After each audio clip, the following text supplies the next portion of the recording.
Pessoal, um amigo aí perguntou qual é o transformador apropriado para fazer inversão. Antes, inscreva-se no canal e toca no sininho. Pessoal, eu utilizei este transformador, tirei na fonte ATX, na fonte de computador. Eu não tive um bom resultado, não, pessoal, porque este transformador não foi mesmo fabricado para converter uma tensão alta até nos 220. Este aqui é o transformador de ferrite, então não tive um bom resultado. O meu último inversor, pessoal, que eu fiz, pessoal, eu utilizei este transformador.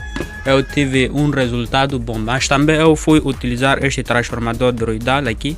Eu tive um resultado razoável, né? Porque a tensão era de 110, 120. Nos 220 ela chegava, mas não era com uma boa potência mesmo, era bem fraquinha.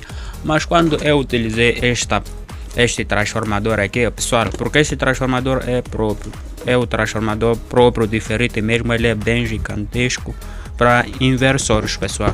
Eu utilizei este transformador. Aqui é a saída, no caso é os transformadores, essa saída de 220 é a entrada de 220, então nós utilizamos essa aqui para a saída, né? A que vai transmitir aí 220 de tensão que é produzida na oscilação do próprio inversor. Então está aqui os dois que vão entrar no inversor, e aqui temos aqui a entrada positiva. Assim como eu ligava, e aí tive um bom resultado. Este transformador vocês podem encontrar aí à venda nas lojas. E se tiver um eletrodoméstico aí danificado que possa ter esse modelo de transformador, é só ver aí e remover. Gente, preste atenção, nem todo tipo de transformador tem a mesma função. Existem transformadores que funcionam como indutores, existem vários tipos de transformadores, então é só identificar as saídas.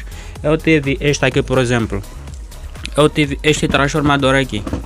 Este transformador ele funcionava como indutor.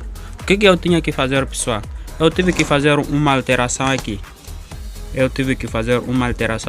Para que ele funcionasse para inversor.